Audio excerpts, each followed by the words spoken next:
शाळेतील माध्यान्ह भोजनामध्ये काचांचे तुकडे सापडलेले आहेत। घाटकोपरमधल्या महापालिका शाळेतला हा प्रकार आहे। पालिकेच्या विरोधी पक्षनेत्या किशोरी पेडणेकर यांनी अधिकाऱ्यांची झाडाझडती घेतलेली आहे। पेडणेकरांनी तुकाराम मुंढेंना फोन लावत तक्रार दाखल केली आहे। घाटकोपर पूर्व इथल्या पालिकेच्या पंतनगर शाळा क्रमांक 3 मधील माध्यान्ह भोजनामध्ये काचा आढळल्याचा धक्कादायक प्रकार समोर आला। या घटनेनंतर विरोधी पक्षनेत्या किशोरी पेडणेकर यांनी शाळेमध्ये धाव घेत संबंधित अधिकाऱ्यांची झाडाझडती घेतलेली आहे।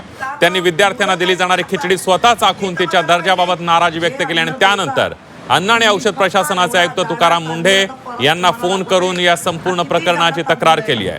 विद्यार्थ्यांच्या आरोग्याशी कोणती तडजोड सहन केली जाणार नाही, त्याचबरोबर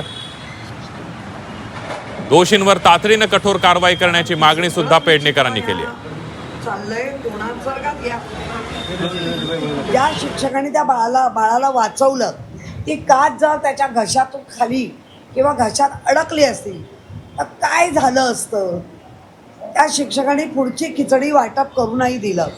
तर खिचडी वाटपच्या ज्या काही महिला बचत गट आहेत त्याही यांच्यावर तक्रार करतायत चुकीच्या मार्गाने आणि शाळेचे प्रशासन पण यांना अडचणीत आणते। मला वाटतं कोडगं प्रशासन आणि झोपलेले सत्ताधारी याच्यामध्ये आता मुंबईकरांनी स्वतःची काळजी स्वतः घ्यावी।